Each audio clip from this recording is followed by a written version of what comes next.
Assalamualaikum warahmatullahi wabarakatuh. Selamat datang kembali teman-teman di channel Manusia Setengah C Kuadrat. Oke, jadi di sini kita akan membahas apa ini algoritma yang ketiga ya harusnya ya. Kemarin kan kita sudah membahas epsilon greedy algorithm dan juga UCB ya, upper confidence bound. Nah, UCB cukup kompleks sih sebenarnya. Ada yang UCB binomial Bernoulli, ada juga yang binomial Bernoulli yang ditun dan juga ada yang Gaussian. Nah, sekarang kita akan bahas mengenai Thomson sampling algorithm. Nah, jadi kita lihat dulu ya, Thomson sampling itu atau biasanya itu juga disebut sebagai Bayesian Bandit. Nah, karena dia menggunakan prinsip-prinsip Bayesian, yaitu probabilitas bersyarat.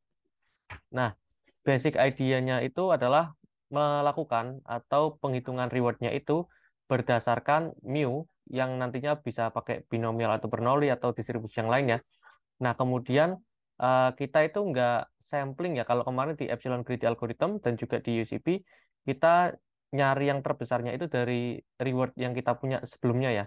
Nah, tapi sekarang nggak, kita mendapatkan yang akan kita colokkan. Misalkan gini, ada baby robot kan, kita mau nyolokkan di kelima soket, di antara satu dari lima soket itu. Nah, itu nggak berdasarkan pengalaman yang masa lampau ya. Oh, reward yang paling banyak yang ini. Bukan kayak gitu. Tapi dari distribusinya.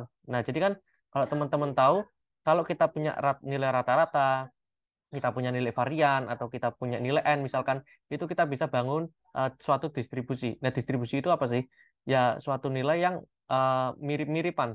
Jadi kayak misalkan gini, distribusi binomial dan Bernoulli itu kan nilainya itu antara satu dan nol gitu kan.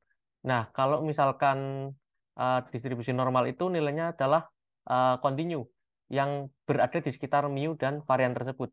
Nah, kan parameternya beda-beda ya. Kalau binomial Bernoulli pakai N dan P, jumlah eksperimen, dan juga P-nya probability sukses. Kalau normal itu pakai mu, rata-rata data, dan juga variansi dari data. Nah, contohnya kalau misalkan data yang ada di distribusi normal, ya datanya akan persekitaran itu. Misalkan di daerah Jawa Tengah, orang-orang itu gajinya sekitar 3 juta. Ya berarti plus minus 3 jutaan ya, 3.100.000, 3.200.000, 3,5 atau 2,7 atau ya sekitaran segitu. Jadi mirip-mirip. Nah, itu ya distribusi itu kayak gitu. Jadi kita nggak akan exact ngambil, oh mana nih soket mana yang memberikan kita pengalaman kemarin rewardnya paling besar. Tapi kita pakai persekitaran itu ya, pakai nilai distribusi yang kita bangkitkan. Nah, dari setiap stepnya, itu kan kita ngambil poin tadi ya, sampel point dari average reward distribution. Jadi nggak benar-benar reward distribusinya, tapi tadi kita sampling itu, nah kemudian kita dapatkan highest value-nya. Jadi bisa jadi ya, kalau misalkan yang rata-rata soket, rata-rata volta atau charger yang didapatkan dari soket kelima itu rewardnya itu lebih besar ya sebelumnya daripada yang soket yang C, yang ketiga gitu. Tapi ternyata ketika didistribusikan namanya juga plus minus ya. Kan bisa jadi kita pas ngambil sampel di orang Jawa Tengah, kan kita bilang minnya adalah 3 juta, tapi ada variansinya sebanyak sejuta. Jadi kebetulan kita ngambilnya yang highest. Kita ngambilnya orang yang pendapatannya 4 juta. Nah, berarti kan akan terpilih soket yang kelima itu. Meskipun sebenarnya gini contohnya, saya ulangi lagi ya biar jelas ya.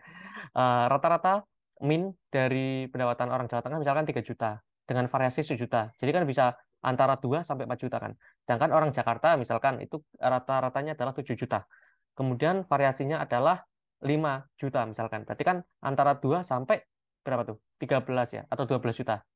Nah, kebetulan orang Jakarta yang disampel itu yang kedapatan di survei itu yang bagian bawah nih, berarti kan 7 kurangi 5 pas 2 juta. Sedangkan orang Jawa Tengah yang disurvei itu yang 3+1 karena minnya 3 dan variasinya satu. Bisa 2 sampai 4. Nah, kebetulan yang keambil adalah orang yang dapat 4 juta. Berarti asumsi kita bahwa orang Jawa Tengah itu ternyata lebih kaya ya daripada orang Jakarta. Nah, padahal sampling kita kebetulan aja ngambilnya yang orang kayak gitu, dua tipikalnya. Nah, itu sama ya kayak si Bayesian ini. Nah, nanti bisa jadi kita ngambil yang soket kelima, padahal sebenarnya true min-nya itu yang paling besar adalah si soket yang ketiga gitu. Nah, itu nggak apa-apa. Karena itu untuk namanya juga di reinforcement learning namanya ada namanya eksplorasi dan eksploitasi. Kalau eksplorasi itu kita nyoba-nyoba. Nah, sedangkan eksploitasi itu ya ketika kita sudah yakin bahwa rata-rata setiap soket itu sebenarnya ngasih volta berapa sih. Nah, gitu. Jadi meskipun kita bilang bahwa rata-rata yang soket ketiga itu lebih baik dari soket kelima, ya tapi kan kalau masih nyoba sekali ya masih bias ya. Makanya kita butuh namanya eksplorasi. Kita nyobain dulu semuanya. Nah, itu seperti itu. Jadi seperti UCP, algoritma Thomson sampling ini berusaha untuk membalancekan bahwa kita udah pernah dulu nyoba semuanya, jangan sampai kita puas terhadap nyoba yang hanya 3 soket dari 5 soket misalkan, kayak gitu sih. Nah, ini kalau teman-teman lupa atau belum tahu mengenai teorema Bayesian, jadi teorema Bayes itu sebenarnya adalah probabilitas bersyarat ya. Contohnya gini, kalau ada kita ngambil bola gitu kan ya di dalam kotak, ada bolanya warna merah dan biru. Nah, kalau kita ngambil bola warna merah, kemudian kita keep ya bola merah itu, kemudian ada orang lain yang mau ngambil bola di dalam kotak tersebut, berarti kan bola merahnya udah keambil kan, adanya tinggal bola biru. Itu kalau kasusnya 2 bola. Jadi ada suatu pengaruh lah dari perilaku sebelumnya terhadap perilaku selanjutnya. Nah, itu sama ya. Kalau kita analogikan Bayesian itu ke dalam Thomson sampling, ya berarti sebenarnya adalah ketika kita sudah apa namanya mencoba soket yang pertama, ya itu akan memengaruhi perilaku si baby robot. Dia akan cenderung untuk memilih soket yang lain, nggak nyoba yang pertama lagi karena dia mau diverse ya, mau tahu dulu kalau soket lain itu memberikan nilai berapa kayak gitu. Nah, jadi ini ya, kalau teman-teman secara matematik itu lihat Bayes theorem itu probabilitas dari A garis tegak B itu artinya probabilitas A yang didahului oleh B atau dipengaruhi sebelumnya oleh B sama dengan probabilitas B jika dilakukan kegiatan A, action A. Kemudian dikalikan dengan probabilitas A itu sendiri tanpa ada ketergantungan dengan probabilitas yang lain, kemudian dibagi dengan probabilitas B tanpa pengaruh yang lainnya. Nah, kalau bingung, ini sebenarnya gampang, tapi kalau belum pernah nyoba uh, belajar mengenai probabilitas bersyarat, nah agak rumit. Makanya tadi saya contohkan ya, ada orang ngambil bola gitu kan. Kalau bolanya udah keambil ya orang lain nggak bisa ngambil bola merah itu. Biar analoginya itu kebayang lah. Kayak gitu sih.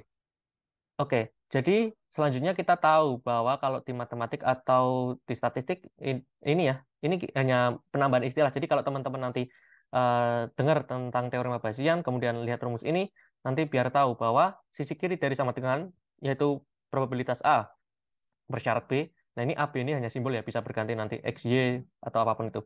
Nah, pokoknya sisi kiri itu sebagai suatu posterior. Kemudian di sisi kanannya itu sebagai likelihood yang dikalikan dengan prior. Jadi ibarat kata kayak sebab akibat lah. Kita punya sebab yaitu atau sampel yang kecil, sampel awal namanya prior, kemudian dikalikan dengan suatu kondisi namanya likelihood, fungsi likelihood, kemudian terciptalah posterior kayak gitu. Jadi kayak gitu. Itu istilah-istilah aja nanti biar teman-teman tahu kalau misalkan ada yang ngomongin tentang posterior, likelihood dan prior. Jadi yang kita cari di sebagai reward di reinforcement learning kali ini adalah nilai dari posterior itu. Nah, jadi nilai dari hasil probabilitas bersyarat di bagian kanannya. Kemudian eksplorasi dan eksploitasi. Jadi bandit with many data point will have narrow distribution. Nah, kemudian ada saya bold juga di sini adalah close to the real mean. Maksudnya gimana? Ya jadi gini, kalau misalkan apa namanya data kita sudah banyak, itu kan akan cenderung menuju ke mean yang sebenarnya. Teman-teman tahu bahwa di statistik itu ada namanya survei dan sensus. Nah, sensus itu kan mencacah semua orang. Kalau sampel kan paling ngambil 5 dari 10 orang misalkan, atau 500 dari 2 juta orang gitu kan. Nah, kalau misalkan kita tanya pendapatan tiap orang, itu kalau kita pakai sensus, itu kan tanya satu-satu. Berarti kan itu actual value kan. Nah, kalau misalkan kita sampel kan bisa jadi yang nggak ke sampel itu sebenarnya yang ada pengaruhnya. Contohnya, dari 5 orang yang kita sampel ternyata gajinya sekitaran 3 juta. Padahal 5 orang yang lain itu gajinya sekitar 100 jutaan. Jadi kan nggak representatif kan, bias kan. Nah, makanya kita itu harus mengambil sampel sebanyak-banyaknya. Nah, itulah yang diterapkan di Thomson sampling. Makanya saya bilang tadi bahwa Thomson sampling itu dia akan mencoba yang lain-lain dulu. Nah, kayak gitu sih. Jadi eksplorasi di Thomson sampling itu menurut saya malah salah satu yang terbaik dibandingkan UCB dan juga si greedy algorithm. Karena kalau greedy algorithm itu cenderung kalau udah nemu satu yang bagus, dia akan coba eksploitasi di situ gitu kan. Nah, sedangkan kalau yang UCB itu mereka mau mencoba semua tapi saat pertama kali atau saat inisialisasi saja. Jadi ketika belum pernah nih bandit atau sorry, belum pernah nih si baby robot nyolok ke 5 soket, ya udah dia nyolok kelima-limanya dicolok semua, dicoba satu-satu, lalu habis itu dia eksploitasi yang bagus. Nah, kalau Thomson sampling nggak, meskipun dia tahu bahwa soket yang pertama itu lebih jelek daripada soket kelima, dia masih mencoba ya, berusaha apakah ini benar ya? Jangan-jangan tadi yang pertama apa saja dapatnya lebih kecil value-nya. Jadi dia ingin menseragamkan ya jumlah n-nya kayak gitu sih. Untuk setiap soket pengennya rata lah dicobanya misalkan 5 ya 5 kali semua gitu. Pengennya kayak gitu. Ya meskipun nanti akhirnya ada eksploitasi juga ya. Salah satunya akan dicoba lebih banyak. Nah, bandit with few data point, however, akan memiliki chance selected lebih besar kayak gitu. Makanya ya, untuk disamaratakan. Nah, ini disebut sebagai eksplorasi dan eksploitasi. Nah, teman-teman kalau lihat ya, ini ada 3 kurva saya tampilkan. Kurva yang merah itu adalah kurva ketika kita tidak pernah mencoba sama sekali. Artinya ketika kita tidak pernah mencoba distribusi itu, sorry, soket itu, kan ada soket, ini kan 3 ya, berarti ada soket merah misalkan soket pertama, yang biru itu soket kedua, yang hijau itu soket ketiga. Nah, pasti kemungkinan besar, ya bukan pasti ya, kemungkinan besar si baby robot akan nyolok ke soket yang satu. Kenapa? Karena dia itu apa ya, menguasai seluruh baris sumbu horizontal atau sumbu X. Jadi kan di sekitar value 0 ada, sekitar value 0,2 ada, 0,4 ada, 0,6 ada, 0,8 ada, sampai satu itu ada. Jadi kalau kita lihat dia itu kayak persegi panjang ya. Jadi kemungkinan dia terpilih untuk dicoba pada saat ini ya, untuk nge-charge si baby robot itu besar. Karena dia menguasai seluruh daratan horizontal. Sedangkan yang biru ini soket kedua dia udah pernah dicoba. Nah, jadi dia itu cenderung lebih kecil. Dia bisa mencakup 0 sampai 0,8 ini ya range value-nya. Tapi ketika kita dapatnya apa namanya?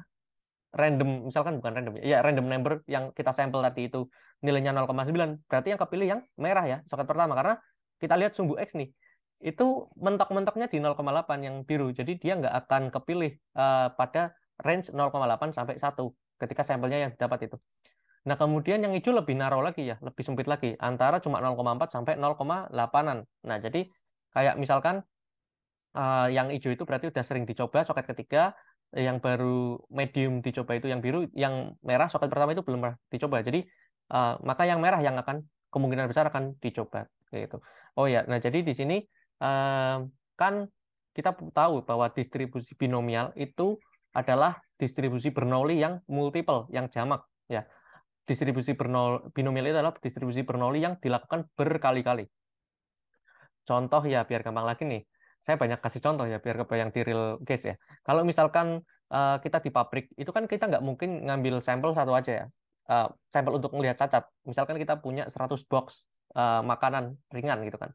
Nah, kalau kita sampling satu aja kebetulan itu bagus ya, besar ya. Kalau misalkan kayak gitu lolos semua dong, nggak ada filter yang cacat yang mana. Jadi kan kita perlu ngambil misalkan kita produksi 100 dus ya kita ambil 10 untuk dicekking apakah sebagai quality control ini produknya layak.